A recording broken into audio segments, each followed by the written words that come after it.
que você acha? Sim. Boa noite, então, a todos. Estamos hoje reunidos, mais uma vez, para o estudo do livro Os Sete Temperamentos Humanos, do Geoffrey Hodgson. Hoje vamos iniciar o estudo do capítulo 3, mas semana passada, quando estudamos o capítulo 2, percebemos a complexidade e o nosso irmão Maurício hoje vai trazer um pouquinho mais o que ele estudou, fez uma revisão, vai trazer novos apontamentos, assim como todos que estão aqui também podem trazer suas contribuições. A gente vai fazer essa primeira parte, né, numa conversa. O Maurício vai trazer as suas anotações para complementar os nossos estudos, e depois a gente vai partir para o capítulo 3, tá bem? Então, obrigada, Maurício, e com você, palavra, a nossa atenção está com você. Obrigado, Raquel. Boa noite a todos. O que eu tenho aqui são as anotações provenientes lá do capítulo 2 do livro do Hodgson, mas também trouxe anotações aqui retiradas do glossário teosófico da Blavatsky e de um curso que foi ministrado pelo Osmir Clemente, que é um irmão nosso lá da Loja Teosófica Liberdade. E algumas coisinhas eu tirei do Wikipédia eu não sei se é Wikipédia, se é Wikipedia, se é Wikipedia da internet, tá certo? Então vamos começar. Primeiramente, quer dizer, o capítulo é sobre o significado do número. E o número é de vital, primordial importância no universo, né? Maurício, Tanto na rápido, dá Oi. licença. Quando for para projetar, você me fala, tá? Se você quiser, se você quiser ir. Não, mas ainda não. Deixa eu. Tá, Pode ok. projetar de uma vez e eu vou falando junto com o que estiver aí. Quer dizer, o número é de vital importância, tanto na espiritualidade, que nós veremos aqui em nossa conversa e nossas reflexões sobre os sete temperamentos, né, que são os sete raios, como no mundo material. Na vida de todo dia, né, quer dizer, os algarismos e as suas multiplicidades, né, afetam e muito as nossas atividades do dia a dia. Para começar, eu exemplifico com a questão dos algarismos 0 e 1, que formam uma representação binária e que foram e são revolucionários tanto na computação, na informática, né, como nas comunicações. Bom, a partir daí eu trago que tudo começa no não manifesto, no pralaya. Ao sair do pralaya, do não manifesto, a gente entra na manifestação, que é o Manvantara, em que vem, primeiro, a força ativa de toda a vida e forma, que é representada pelo número 1, né? Que é o princípio fundamental, primordial, né? Onipresente, né? Sem uma realidade absoluta, né? Anterior a tudo que é ou foi manifestado ou condicionado. É uma raiz sem raiz, né? De tudo o que quanto já foi, tudo quanto é e tudo quanto será. E é essa superioridade é o Logos, né? O Deus, a deidade manifestada que emite a palavra criadora, por meio da qual, né, os universos são criados, se concretizam e se expressam. No coração, no pior, na criação ou no processo criativo, o próximo passo, partindo do é o surgimento de seus aspectos inerentes, o positivo e o negativo, né? E as suas potencialidades, a masculina e a feminina. O então, torna-se o dois, ou o andrógeno. E esses dois se unem para produzir o terceiro aspecto do tríplice logos manifestado. A consciência do Logos, a consciência logóica, né, ela está focalizada e ativa em cada uma dessas emanações. O que é a emanação? É um processo pelo qual os seres se constituem o universo, provém de um ser único. E elas passam a ser olhadas, essas manifestações, essas emanações, como pessoas. Daí surgem, né, as três pessoas que formam a Santíssima Trindade do cristianismo, né? Pai, Filho e Espírito Santo. Da Trindade hindu, a gente traz os três membros dessa Trindade, que é Brahma, o Criador, Vishnu, que é o conservador e renovador, e Shiva, que é o destruidor.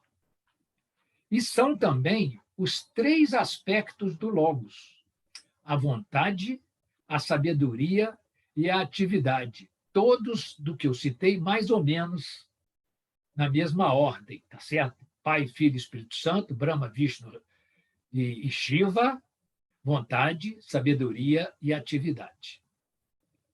Eu citei aí, porque está lá no livro, que dessas três pessoas da Santíssima Trindade emergem os sete poderosos espíritos ante o trono, que veio da cosmogonia cristã, quer dizer, cosmogonia é que trata da formação do mundo. Os sete safrotes, que são potências ou agentes no judaísmo. E os sete logoi, planetários na teosofia. Quer dizer, logoi aí seria o plural de logos, tá? Que sendo cada um o logos de um esquema das sete cadeias de globos. Eu procurei verificar referências sobre essas citações que ele faz aí no livro e não encontrei, além disso que eu acabei de falar. O número 7 se torna fundamental e básico porque são 7 os globos que constituem a cadeia planetária. Os princípios que integram o homem, as raças, os 7 os sentidos, sendo que 7 os sentidos, dos quais ainda não apareceram os dois últimos. Isso é uma citação lá do livro. São 7 os oceanos, são 7 as notas musicais, são 7, conforme eu já disse, os raios ou poderes primitivos, são 7 os raios solares. Isso eu tirei do glossário teosófico lá nas páginas 631 e 632. Complemento dizendo, né, que são 7 os temperamentos humanos e que são 7 as cores do arco-íris. Bem, seguindo, ele afirma que o universo é setenário. Quer dizer, o 7 é a base da ordem da natureza para o nosso universo. E as notas do seu acorde são em número de 7. Enfatiza, sublinha que cada nota representa tanto um modo da manifestação do Supremo, como uma verdade eterna. As 7 notas são explicadas de várias maneiras. Comecemos. A primeira e a sétima são o alfa e o gama da vida manifestada, ou seja, o primeiro e o último. Dá licença, Maurício. Oi. Maurício, antes da gente entrar agora nessa parte de você explicar os raios, de fazer essa introdução aos raios e esses pares, né, de raios, será que a gente pode ver se alguém quer colocar alguma contribuição referente ao que você trouxe? Sim, eu esqueci de citar isso no início da nossa conversa, gente. A cada momento que quiser colocar ou falar alguma coisa, levanta a mão, faz um sinal, porque fiquem à vontade, entendeu? Para manifestar também o que vocês pensam a respeito disso que a gente está falando. Porque aqui é apenas o meu pensamento sobre essas questões. Tá certo? Que não é verdade absoluta, é parte da verdade, porque é a que eu penso a respeito dessas situações. É que é um assunto bem complexo, né? Os 7 raios e da onde vem os 7 raios, essa origem. Então, é bem abstrato, né, esse assunto. Então, assim, se tiver alguém que queira contribuir agora, poder trazer também uma consideração. Fiquem à vontade, entendeu? Eu acho que seria bastante enriquecedor para a nossa conversa as pessoas irem colocando os seus pontos de vista ou as suas dúvidas, né? Se quiser levantar alguma questão, para a gente ir conversando e, na medida do possível, esclarecendo. Eu trouxe semana passada, né, a representação do manifesto, do germe da criação, do círculo com ponto, e depois a dualidade, né, que você trouxe aqui em palavras. Então, esse assunto, e para a gente entender os 7 raios, ele recorre à cosmogênese, por isso que, pelo menos para mim aqui, iniciante nos estudos teosóficos, não é tão simples, porque a ideia não é entender só o que é o primeiro raio, o segundo raio, é também entender da onde da onde que se origina. Então, semana passada, né, eu falei um pouco, e eu até expliquei, né, que eu estava tentando ainda entender.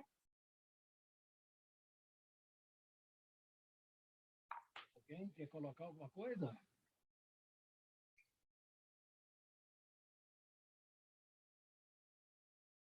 Sindó, você acha que é por aí mesmo? É o que a gente está falando? Você teria alguma coisa? Deixa eu ver, o seu microfone está fechado. Desculpa. Não, eu concordo, eu estou quieta porque eu concordo com você que o assunto não é um assunto muito fácil. Você há de convir que não é. Então, eu estou esperando ele avançar mais aí para ver se eu pergunto alguma coisa ou não. A gente está aqui precisando de ajuda, tá? Não vem perguntar, não. A gente está... Pode perguntar. Não só pode perguntar, como se tiver dúvida, deve perguntar. Se nós teremos resposta, é outra questão.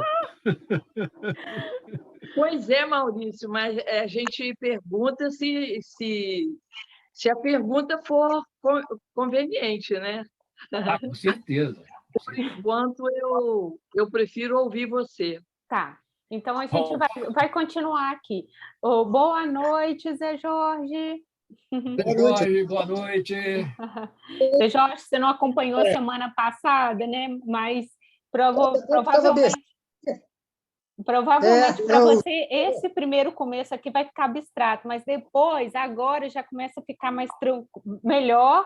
E quando a gente entrar no capítulo 3, que vai falar do primeiro raio, fica mais tranquilo. Mas essa parte aqui que o Maurício está falando é um pouco mais delicada, mais abstrato. Eu queria fazer um probleminha aqui no som, Luciana. Raquel, porque você quer que eu desligo para você? O som da Sindó é picado. Tá, eu desliguei para você, Sindó. Não sei, entendi que era isso. Agora está até fechada. Tá.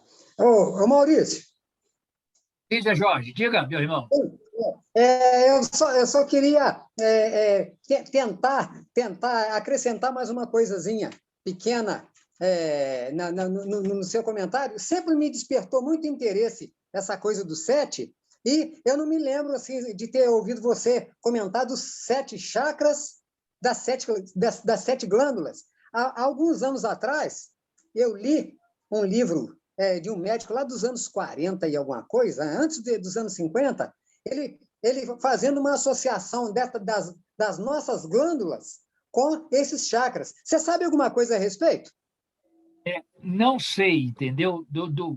Dos 7 chakras, a gente pode até dar uma estudada e, no momento oportuno, falar a respeito. Mas foi ótima a sua lembrança dos 7 chakras e das 7 glândulas, enfatizando mais uma vez a importância do número 7 dentro do nosso universo. Quando eu assisti palestras sobre esse assunto, Zé Jorge, e eles tocam no assunto dos 7 chakras principais. A gente tem vários outros chakras, mas esses principais, né? Eles tocam sim. Agora as glândulas não.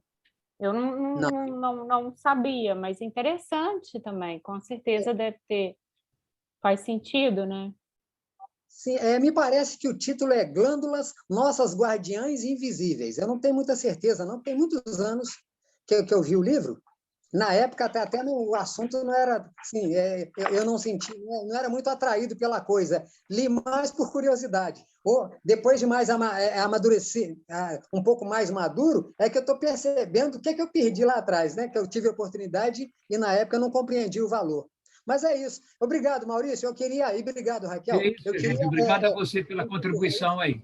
É isso. Como é que chama o livro? Você pode só repetir? Glândula? Glândulas, Nossas Guardiãs Invisíveis. Uhum. Tá. Então tá jóia. Obrigada. É isso. Raquel, Oi, Lu. então, eu estou no celular, não estou conseguindo conectar meu computador hoje novamente, mas isso aí que ele falou, está tudo interligado com nossos estudos mesmo. Os 7 chakras correspondem a 7 glândulas endócrinas do corpo. E tem a ver com os planetas também.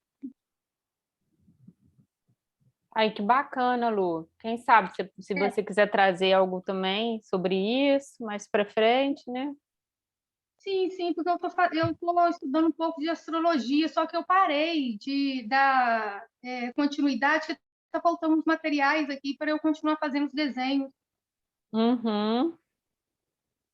Olha, os planetas se comunicam com os chakras regulam as glândulas produzem os hormônios e os hormônios produzem as nossas reações. Muito bom. Bem pertinente. Obrigada, Lu. Então, acho que agora a gente pode continuar, né, Maurício? Então, Podemos. e aí vocês ficam tranquilos, tá, gente? Quando vocês A quiserem cada momento colocar... liga o microfone e nos chama que a gente vê. Até certo? porque essa forma que o Maurício trouxe aqui agora, ele até colocou lá no grupo, tá? Então, depois vocês podem ler mais isso daqui. Ele já colocou lá no grupo, depois a gente tem que mandar para a Sindó. Ele pegou essa parte do livro e ele colocou assim, um do lado do outro. Achei que ficou bem interessante para a gente ler. Então, Maurício, você pode seguir, por favor? Nós vamos começar falando da primeira e da sétima notas, que elas formam um par, né? A primeira é a fonte e a sétima é a expressão dessa fonte, né? Então, quer dizer, a primeira nota é a fonte primordial, aquilo já citado anteriormente, o poder positivo do universo. No Logos, essa primeira nota é a onipotência. E no homem é a vontade. Então, você tem o poder, a onipotência e a vontade. Como a sétima nota é a expressão final dessa primeira nota, o que ela representa, essa sétima? Primeiro, o poder em ação, a onipotência manifestada e a vontade em movimento. Temos nessa sétima nota que no universo é o material físico, ou seja, o Sol, os globos e todas as coisas que evoluem ao redor do Sol. No Logos, essa sétima nota, esse sétimo raio é o universo. E no homem é o seu corpo físico. E o homem, que é uma das expressões, das múltiplas expressões do através do conhecimento, ele pode encontrar e conhecer o absoluto. Aí, eu penso que esse ficou meio fraco, de que é através do conhecimento que você vai atingir, encontrar e conhecer o absoluto. Aí eu acrescentaria que precisa um grau elevado de espiritualidade para você conhecer esse absoluto. Tá certo? Alguma questão?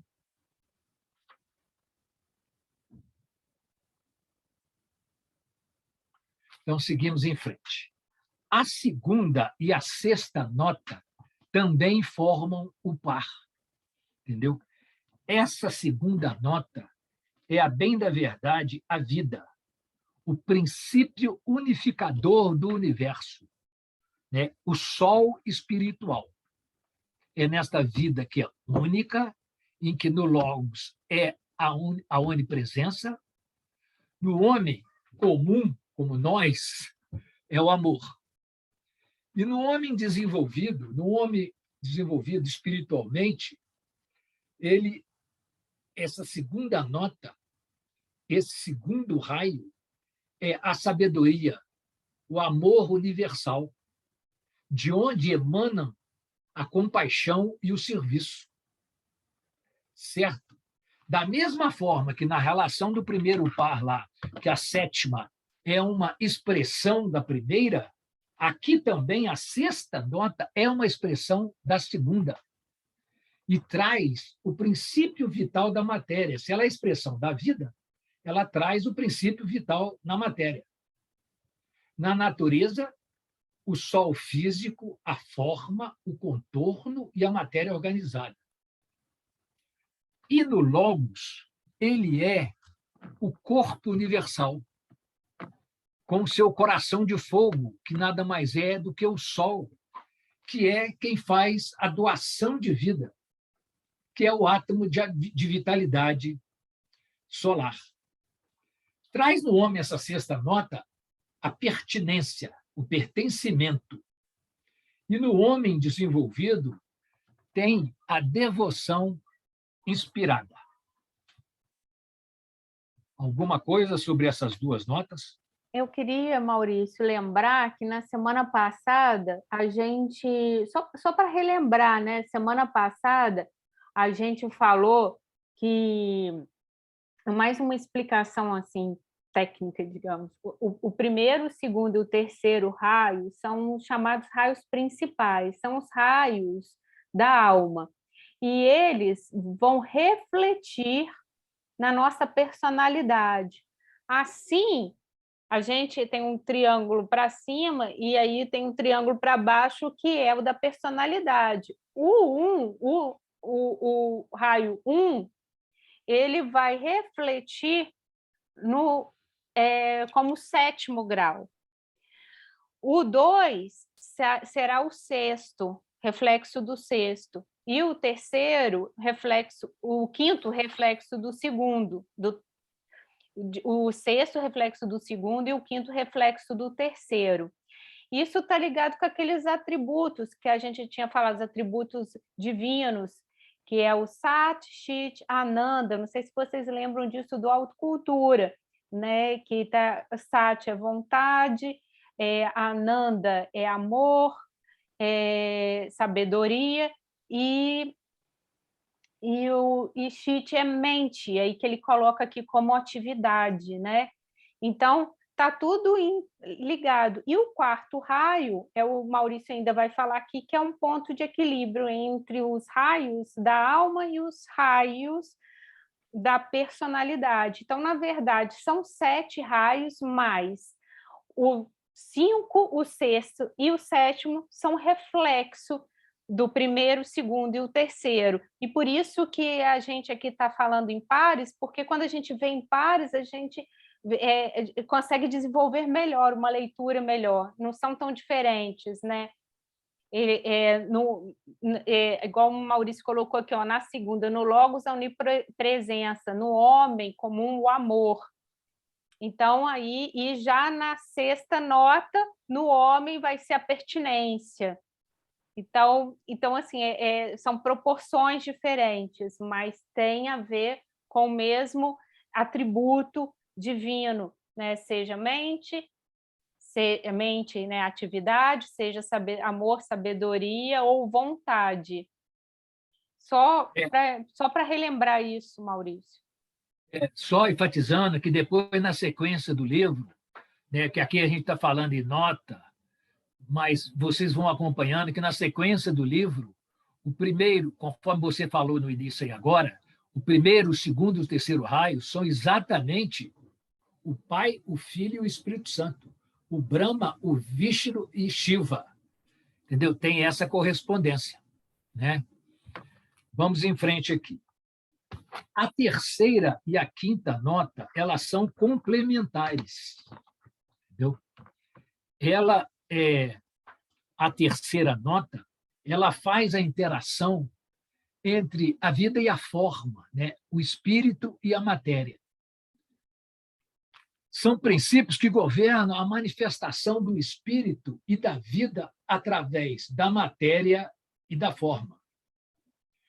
São os arquétipos. O arquétipo é o tipo ideal, abstrato ou essencial, aplicado às manifestações nas esferas sem forma da mente. Eu tirei isso lá do glossário teosófico. Do Jung, eu trouxe que arquétipos são as imagens psíquicas do inconsciente coletivo, que é um patrimônio comum de toda a humanidade. Então, os arquétipos de todas as formas resultantes, elas são a verdade e as chaves do conhecimento. Essa terceira nota, no universo, é a energia criadora dirigida pela mente universal. No Logos, é o princípio feminino passivo, o ventre, no qual todas as formas são concebidas e da qual tudo nasce. No homem comum, já temos a consciência, o idealismo, a moralidade, a verdade, que denotam, né, essa interação entre espírito e matéria, né? E no homem espiritualmente desenvolvido, esta nota é a compreensão e a inteligência abstrata, de onde vai nascer a intuição espiritual. A quinta nota, que é complementar à terceira, é a expressão daquilo que é perpétuo, ou seja, o progressivo desenvolvimento da forma de um arquétipo. Tudo indica, né, quer dizer, que e no Logos, isto é o processo do crescimento, o processo da evolução. No universo, isso é o processo do crescimento, o processo da evolução, manifestado no Logos pelo tempo. E no homem é o cérebro e a inteligência analítica.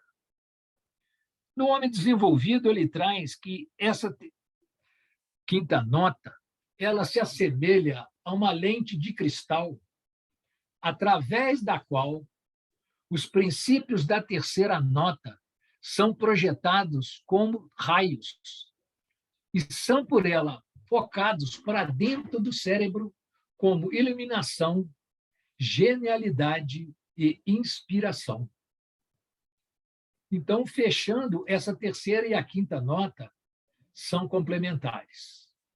A quarta nota já é a unidade do meio, o pivô, o ponto de apoio, o mais baixo ponto na vibração do pêndulo da vida entre os pares de opostos primordiais, né? Você tem a primeira com a sétima, a segunda com a sexta, a terceira com a quinta, e no meio é o ponto mais baixo, que é essa quarta nota, que é um estado de perfeita inter-relação entre todas elas, que traz o estado de equilíbrio. Harmonia entre vida e forma, veículo e consciência. Essa pausa momentânea de estabilidade final e de perfeito equilíbrio, nela é revelada a beleza do Supremo. Então, no universo, essa quarta nota é a beleza da natureza. No Logos é a autobeleza do Logos. No homem comum, torna-se o amor pelo belo. No desenvolvido, no espiritualmente avançado, ela é a maneira de perceber e retratar a beleza do Supremo. A característica essencial da quarta nota é a escuridão, o sossego, o equilíbrio, o ponto de equilíbrio. A germinação, ou seja, a expansão, o desenvolvimento e a evolução física, mental ou espiritual exigem a cobertura de um manto de escuridão. Isso é interessante porque, por exemplo, na meditação, a meditação não reflexiva, a meditação inicial, você fecha os olhos e se abstrai de tudo mais. Fica na escuridão, né? Aqui ele traz para exemplificar que na obra artística, o artista retira a sua consciência da luz do dia para a escuridão da noite criativa que tem dentro dele, para um silêncio equilibrado. Somente assim o fogo do gênio desce com todo o seu poder de Pentecostes. O que é Pentecostes? É uma celebração católica, eu não sei se em outras religiões cristãs o comemoram, nos 50 dias depois da Páscoa, pela descida do Espírito Santo sobre os apóstolos, ou seja, exatamente o fogo descendo em cima do artista. A judaica, a Pentecostes do judaísmo, comemora a ocasião em que Deus entregou o decálogo a Moisés, né, os famosos 10 mandamentos. Ele faz a citação de que sábio é aquele que, pela contemplação, conhece e compreende este sétuplo universo, estas 7 grandes notas, estes 7 grandes raios, tanto separadamente ou como sendo um único acorde. A gente vai verificar mais à frente que os 7 raios, os 7 temperamentos, em cada pessoa, tem um raio primordial, principal. Mas esta pessoa, cada pessoa, também sofre a influência dos outros raios, entendeu?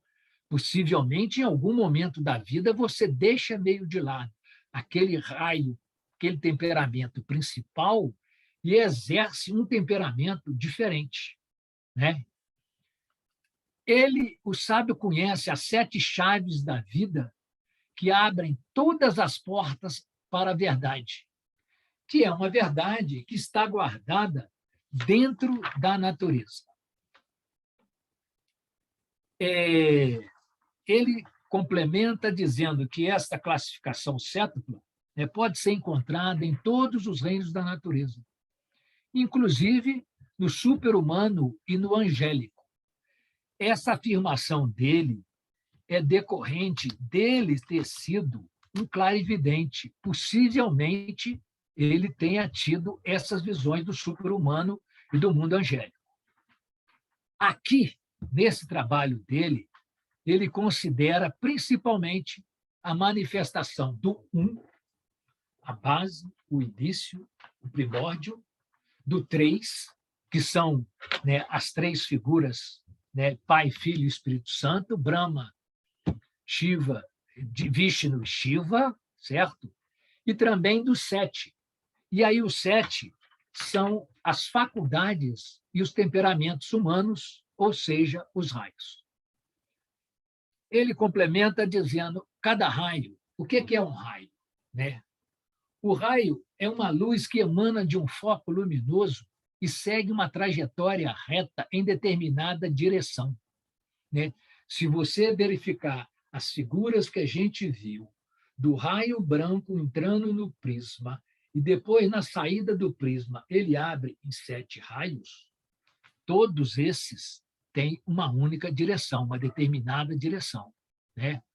Ele é uma luz intensa e viva, e é uma manifestação de uma radiação que pode ser perceptível ou não pelos sentidos.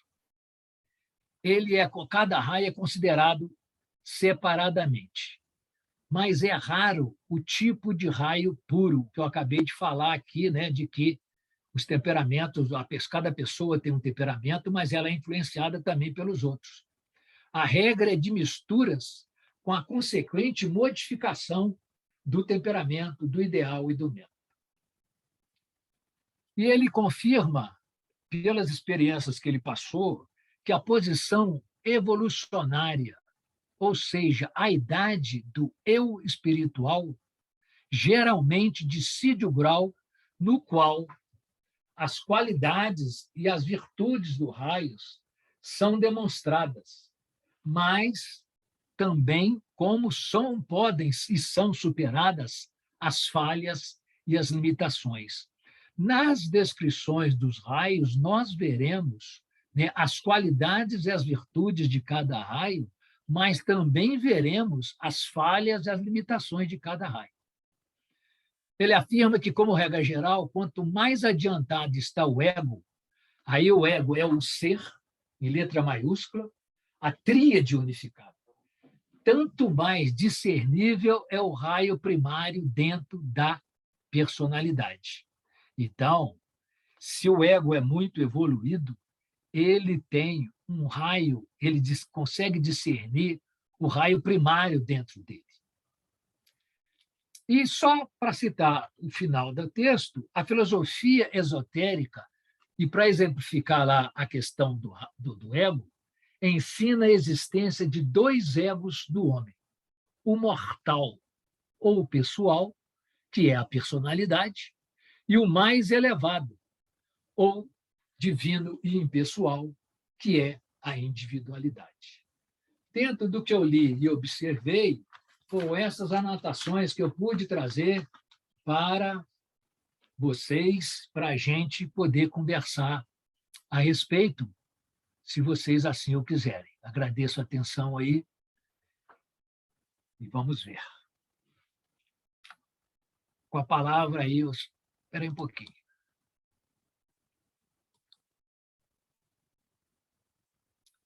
Ah, tá. A Raquel tinha colocado no chat que nota e raio são a mesma coisa, e que também é temperamento. Boa noite, Celira. Que bom. Boa noite. Bom Boa que noite. você tá aqui. Desculpa, eu não consegui chegar mais cedo, porque eu estava num telefonema aqui. Imagina. Eu precisei conversar com O Maurício trouxe para a gente mais uma revisão do capítulo 2, que a gente achou bem complexo e abstrato. Eu mandei para você e para a Sindó o texto que ele fez, que ficou muito bom, ele projetou na tela, inclusive aquilo que você até me pediu semana passada, ele trouxe o raio 1 e o 7, formando o par, então ficou bem interessante ali, eu mandei para você. E aí agora a gente vai entrar no capítulo 3. Então, a gente só fez uma revisão do 2 e agora a gente vai falar do 3, né, Maurício? Podemos? Quer dizer, desculpa. Podemos, só peço um minutinho, eu já retorno. Tá. Alguém tem alguma consideração? Quer contribuir? Zé Jorge? Rô, que bom que você chegou. A Rô também ela tem tido dificuldade para entrar nesse horário, às terças-feiras, por causa de um compromisso. E para ela não é sempre fácil também poder falar, mas então ela falou comigo semana passada que sempre quando ela puder ela vai estar aqui presente, mesmo que ela não consiga abrir, sabe, o áudio. Que bom, Rô, que você está aqui. Então, Rô, o Maurício ele trouxe para a gente uma revisão do capítulo 2, e agora a gente vai entrar no capítulo 3, tá, Rô? Que é o primeiro raio.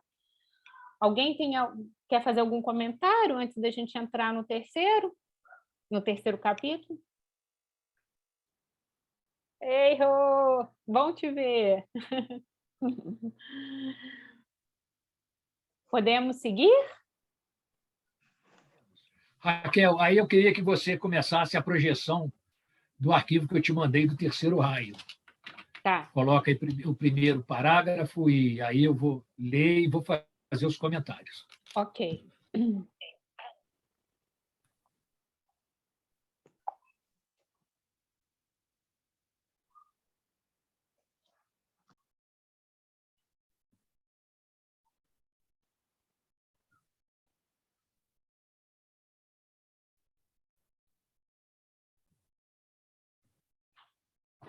Ok. Ele inicia o capítulo, né, dizendo: o primeiro raio corresponde ao primeiro aspecto, Deus, o Pai, o Criador. Eu penso que não podia ser de outra forma. Quer dizer, o primeiro raio é a fonte, né, é a raiz de, conforme eu já disse anteriormente, de tudo quanto foi feito, de tudo quanto é e de tudo quanto será.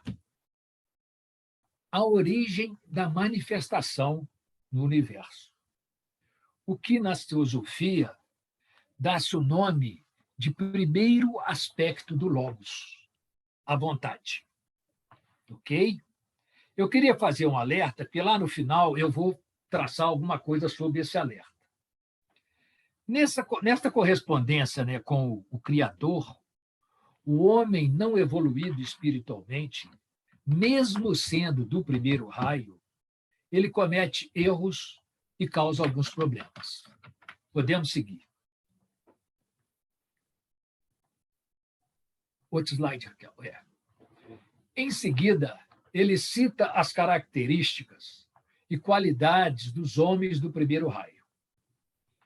Apesar de não serem etimologicamente sinônimas, elas transmitem a mesma ideia ou ideias semelhantes: vontade, poder, força, coragem, determinação, liderança, independência, dignidade que pode eventualmente atingir a majestade, ousadia e habilidade executiva. Cita em seguida alguns exemplos de ordem prática, como o governante e líder natural, o estadista, o construtor de impérios, o colonizador, o soldado, o explorador e o pioneiro. A maior parte dessas características, né, dessas qualidades, são pertinentes, né, à grande correspondência do primeiro raio, que é o Criador. Ok? Alguma questão? Então, podemos seguir adiante.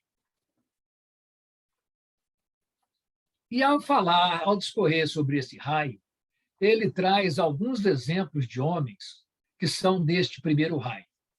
Começa por Alexandre o Grande, né, que conquistou e construiu um grande império na antiguidade. O rei Arthur, né, que foi o lendário líder britânico que liderou a defesa da Grã-Bretanha contra as invasões saxônicas. O general MacArthur, que foi um comandante militar norte-americano na Segunda Guerra Mundial. Churchill, né, o famoso primeiro-ministro inglês que combateu o nazismo. O general Patton, né, que também foi um militar norte-americano na Segunda Guerra Mundial.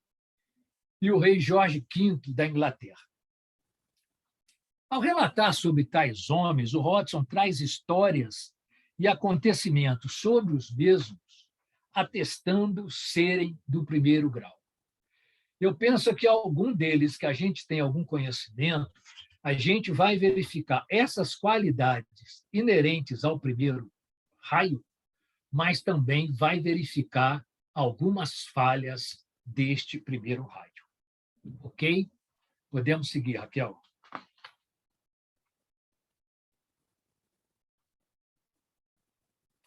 O ideal do raio é a força. E o homem do primeiro raio aprecia muito esta qualidade, chegando a ter a tendência de julgar toda conduta e conquista de acordo com a força empregada. Se ele enxergar, né, a força numa determinada situação, num determinado quadro, ele é capaz de consentir qualquer comportamento, qualquer procedimento dentro disso aí. Sigamos, Raquel.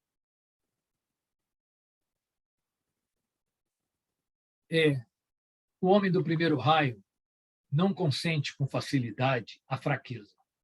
Para ele, Deus, o mais alto bem, é o princípio do poder em todas as coisas. A fraqueza e a rendição são os maiores males.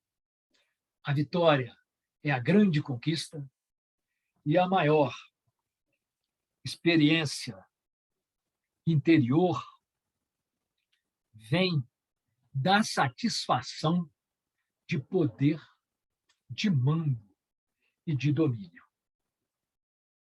Eles buscam, os homens do primeiro raio, né, em seu interior, uma grande força de vontade para alcançarem o que almejam a qualquer preço. Chega ao ponto de um esgotamento extremo, exercendo grande pressão mental e física sobre si mesmo e sobre os outros.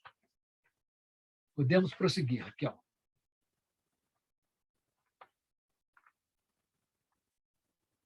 Como professor, ele valoriza a confiança própria, tanto na obtenção do conhecimento, como no seu estilo de vida. Ele é convincente ao incutir as verdades que devem ser ensinadas e deixa os discípulos por conta própria, tanto quanto possível. Pode passar, Raquel. O que objetiva o homem do primeiro raio? Ele quer tornar-se conscientemente uno com a vontade divina, pois à medida que evolui espiritualmente, ele não deve almejar individualmente pela vontade divina. O que ele visa é ocupar uma elevada posição na direção espiritual na vida das pessoas, da sociedade e do universo. Essa é a meta dos seres deste primeiro grau, deste primeiro raio. Sigamos, Raquel. Posso fazer um comentário?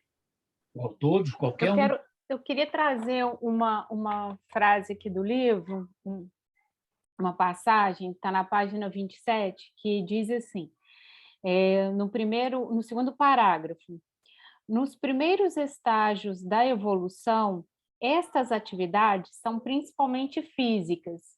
Essas atividades ele está se referindo àquelas que o Maurício trouxe aí no primeiro ou segundo slide, como sendo o governante, o líder natural, o estadista, o construtor de império, o colonizador.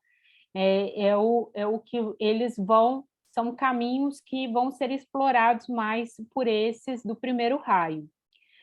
Aí, então, nos primeiros estágios da evolução, então, essas atividades são principalmente físicas.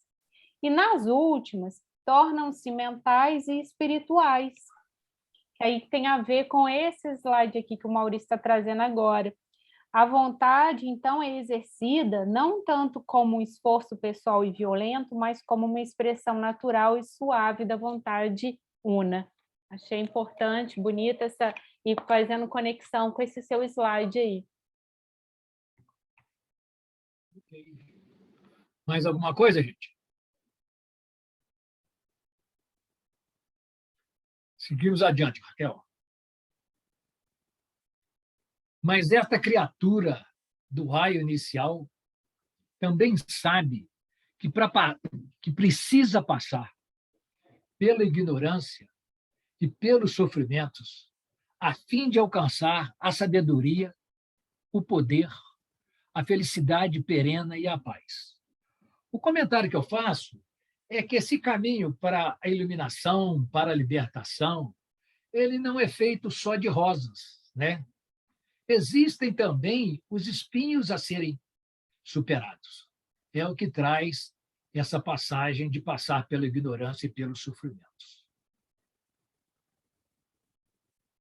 Ok? Passamos adiante. Esse texto que eu vou ler agora tem a ver com aquele alerta que eu fiz no princípio da nossa conversa, tá certo? Então, eu vou trazer aqui, literalmente, o que consta do livro. Entre as falhas do primeiro raio, apresentadas, né, nos primeiros estágios da evolução, estão a crueldade, a ferocidade, a teimosia, o orgulho, a arrogância e a inadaptação, sempre prontas para agir unicamente nos assuntos de interesse pessoal. A indiferença e mesmo desdém em relação às opiniões, aos direitos e sentimentos alheios, a tirania e a sede de poder, o egoísmo, a teatralidade, a extravagância, a agressividade, o capricho, a atitude de superioridade, de individualismo, de rigidez mental e de pronunciamentos finais sobre os assuntos debatidos, com o encerramento do caso, proibindo a sua discussão. O dogma, né? Porque isso aí passa a ser um dogma, ou uma exposição supostamente autoritária, é usado como uma pancada para reduzir ao silêncio as mentes inquiridoras, até mesmo à custa da verdade e da razão. O reconhecimento da importância da autoridade na manutenção da ordem poderá levar as pessoas do primeiro raio a utilizarem tanto a influência pessoal de sua posição como o dogma, a fim de proibir maiores investigações. Isto é feito, consciente ou inconscientemente, para esmagar a oposição ou restaurar o prestígio e o domínio pessoais. O maior sofrimento é experimentado com a derrota, rebaixamento de posição, remoção, humilhação, subordinação e exílio. Volto a enfatizar a chamada de atenção que eu fiz no início, que os homens menos desenvolvidos espiritualmente, que também podem pertencer ao primeiro raio, têm essas falhas, esses erros, né, que eu acabei de citar aqui nesse parágrafo.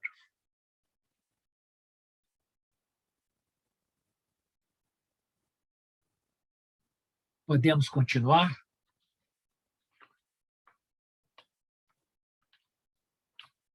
Então, sigamos.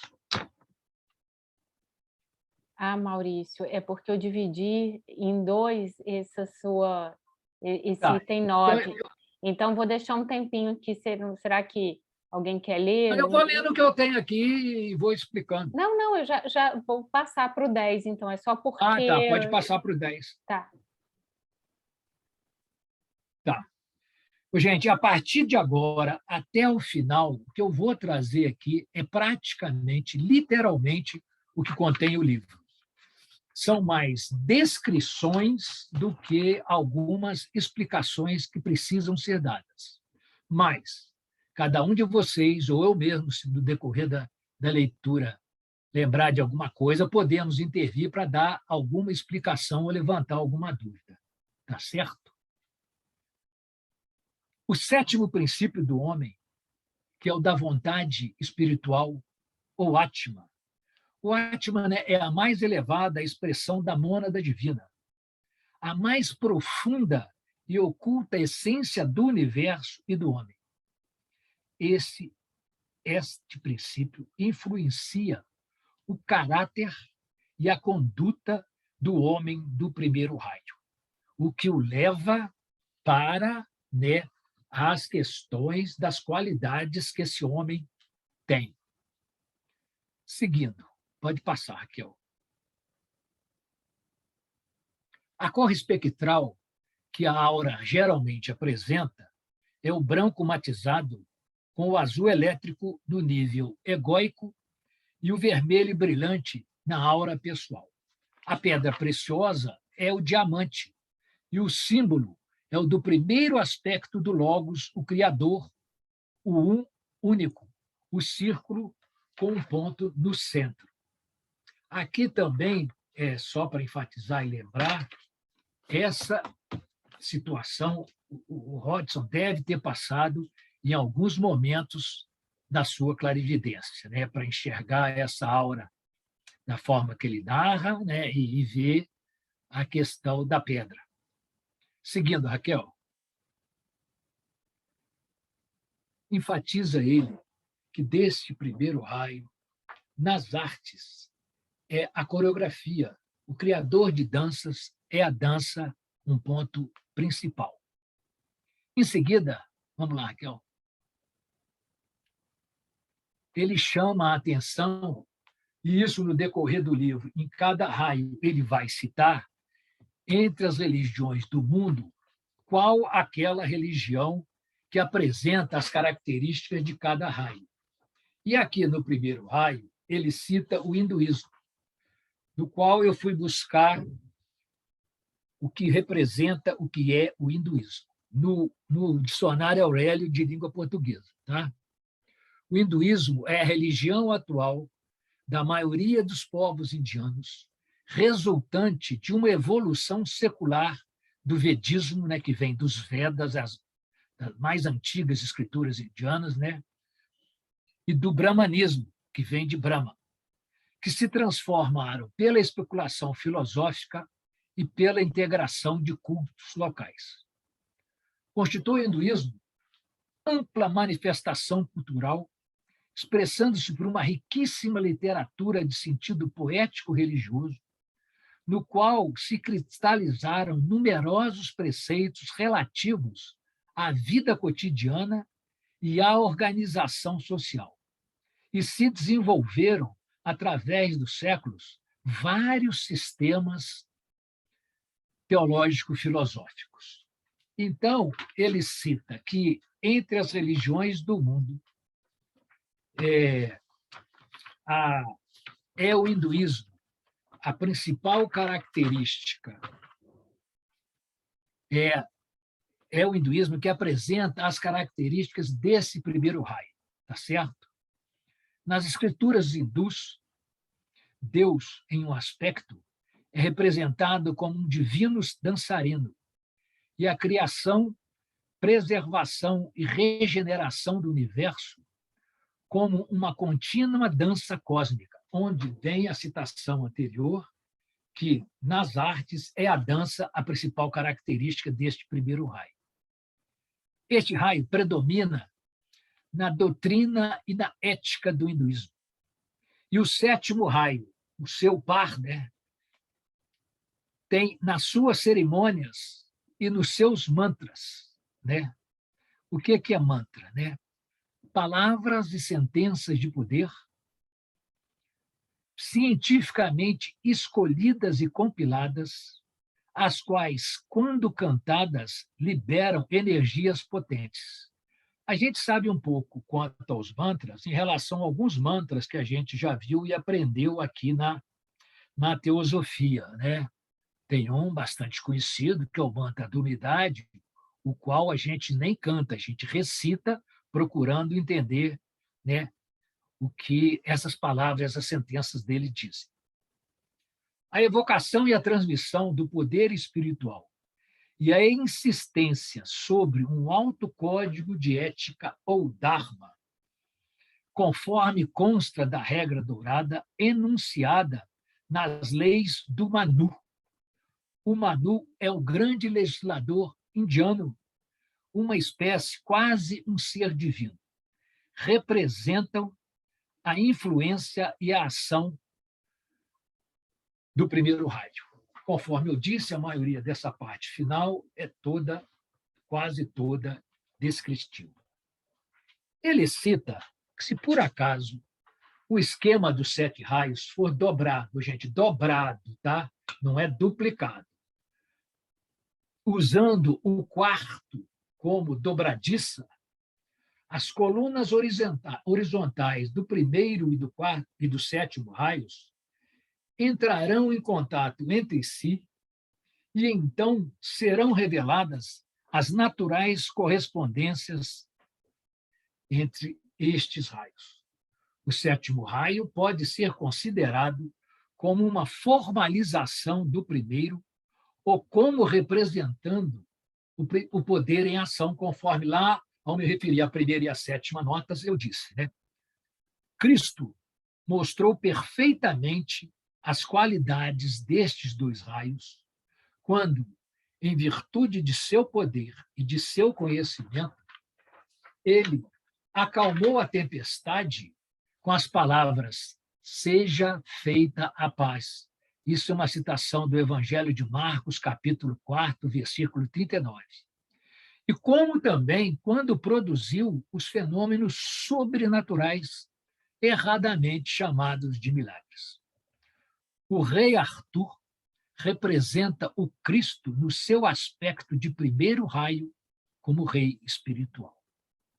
Gente, terminamos aqui, mas eu quero chamar a atenção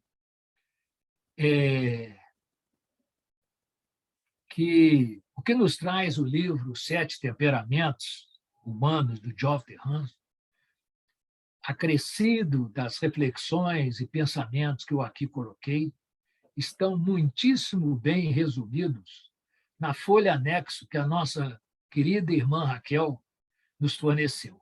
Tá certo? Para finalizar, é bom chamar a atenção que o que eu coloquei aqui, além do que consta no livro, ou nos livros que eu citei, é apenas a minha compreensão, o meu entendimento que eu fiz da leitura e do estudo, tá certo? E de algumas outras leituras. Eu incentivo que cada um de vocês deve buscar esse entendimento sobre o assunto. Leiam e releiam, estudem, reflitam dentro da liberdade de pensamento e expressão que a teosofia tão bem nos ensina a praticar. Muito obrigado pela atenção de vocês. Namastê. Obrigada, Maurício. Obrigada, Maurício. E também abro agora para todo mundo, se alguém quiser fazer algum comentário, trazer alguma consideração, alguma lembrança.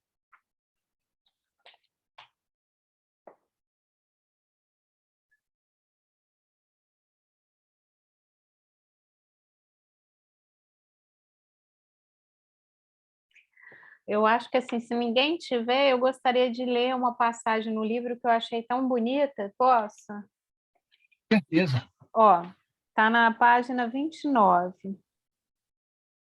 Cada vida, portanto, é um aprendizado e uma preparação para funções a serem exercidas no futuro. A passagem do homem através da ignorância, impotência, transgressão e consequentes sofrimentos, a fim de obter a sabedoria, poder, felicidade perene e paz, parece ser a indicada nas palavras de Tennyson. Primeiro ato. Esta terra, um palco tão obscurecido com o sofrimento. Todos estáis cansados das mutáveis cenas. Contudo, sejais pacientes. O nosso autor poderá mostrar, em algum quinto ato, o que este selvagem drama significa. Achei bonita essa passagem. Muito bonito, sim. Em que raio está essa passagem? Tá nesse mesmo, é um comentário, mas não é do comentário assim, do primeiro primeiro. raio? Tá na página 29. Eu não tenho o livro, eu tenho o PDF. Ah, tá. Depois eu posso indicar para você. Uhum. É porque está falando aqui do propósito, o propósito imediato de toda a vida humana é a evolução espiritual, intelectual e física até chegar à estatura do...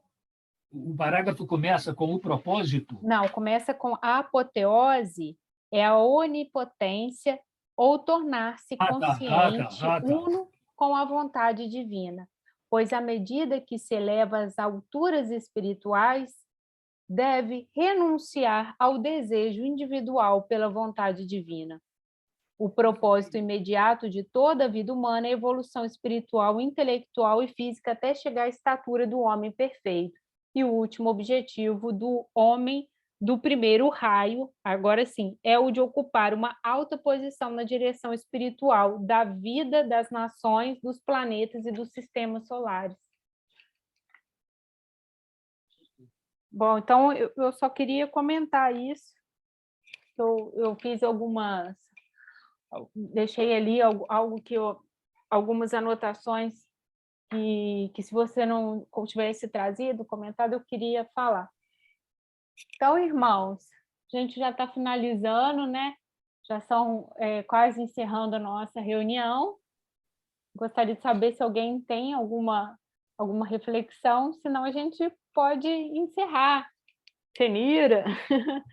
Você gostaria de trazer? Ah, eu acho que você botou no chat, né? Tá.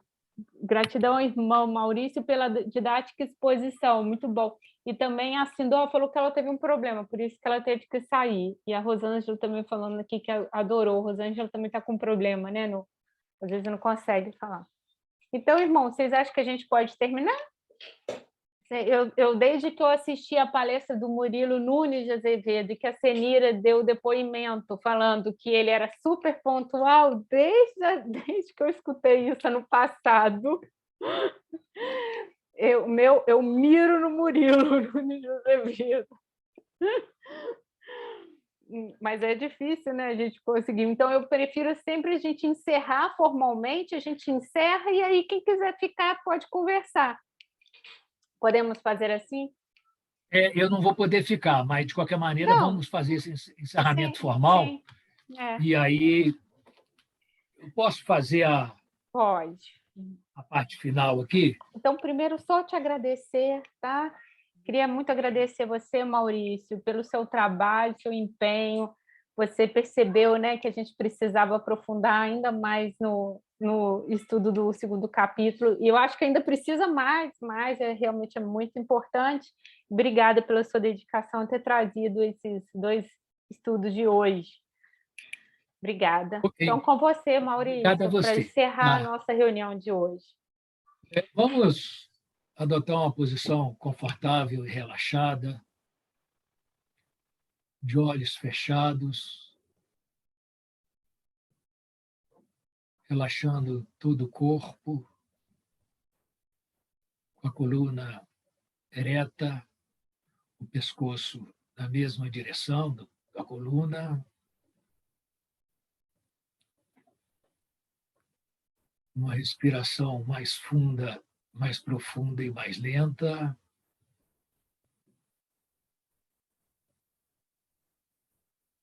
Mestre, ajudai-me, fortalecei-me, fortificai-me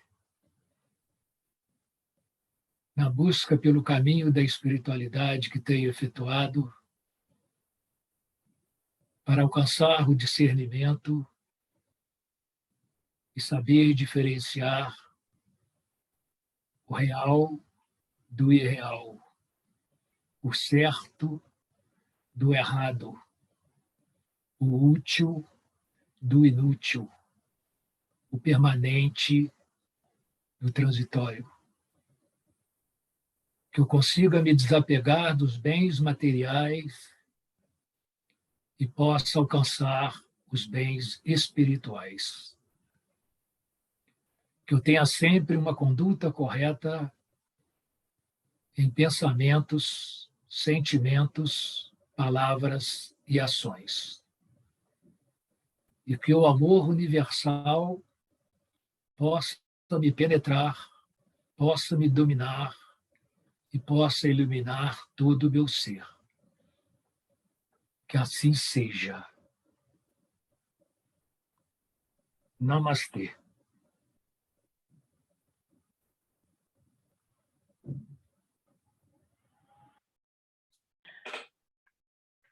Então, ok? Eu tenho que sair. Vocês vão. Okay. Né? Eu vou ter que sair.